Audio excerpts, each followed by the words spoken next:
In this video, we revisit our previous look at the story behind the classic science fiction novel The War of the Worlds, and what inspired H.G. Wells to write about an overwhelming alien force that crushes the native population in a wave of death and destruction. The events in question happened in Tasmania, a large island southeast of mainland Australia. Tasmania is 3 times larger than the Big Island of Hawaii, has a cool climate and 4 distinct seasons, and is about as far south from the equator as New York and Boston are north. The book Guns, Germs, and Steel describes the isolation of the native population. The most isolated people on Earth in recent history were the Aboriginal Tasmanians, living without ocean-going watercraft on an island 100 miles from Australia. The Tasmanians had no contact with other societies for 10,000 years and acquired no new technology other than what they invented themselves. They were isolated because, according to Lonely Planet Tasmania, when the last ice age ended, glaciers retreated, sea levels rose. Cut off by the rising sea, the peninsula that was Tasmania floated away from mainland Australia. When finally encountered by Europeans, first by Dutch explorer Abel Tasman, in AD 1642, the Tasmanians had the simplest material culture of any people in the modern world.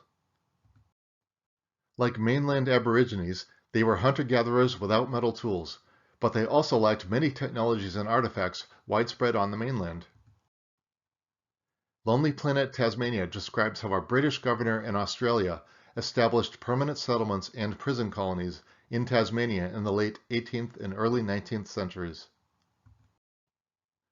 Things soon turned hostile as European fences and farming encroached on Aboriginal hunting grounds and significant places.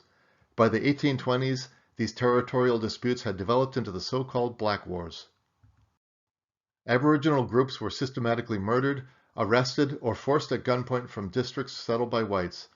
Arsenic on bread and steel traps designed to catch humans were used. Many more people succumbed to European diseases, against which they had no immunity.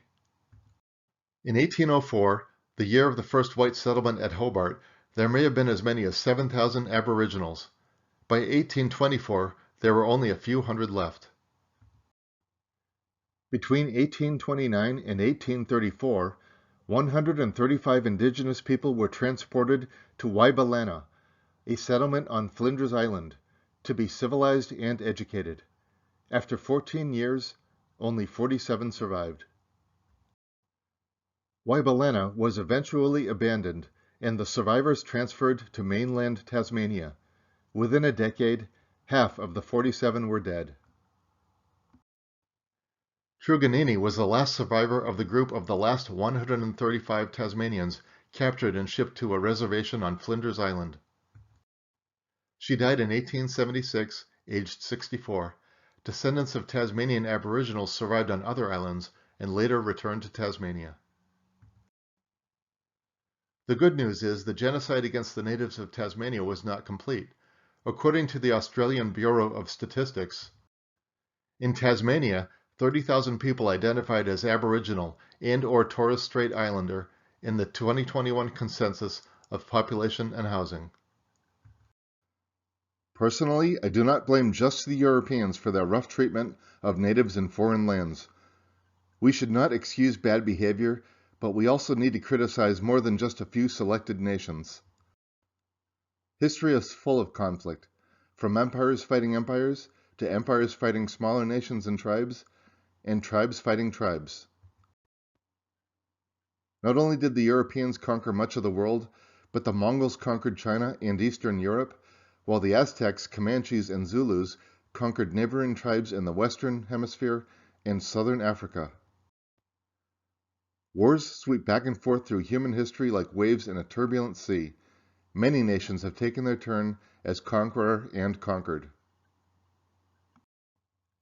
Tasmania itself has moved past its history as a penal colony, inflicting great suffering on British prisoners and island natives. Driven by compelling tourism marketing and a burgeoning food and wine scene, the state's positive and cosmopolitan profile is far removed from the negative preconceptions of just a few decades ago. Thank you for watching. Please like this video, subscribe to this channel for new videos every week or two, and see the description below for the list of books referenced in this video.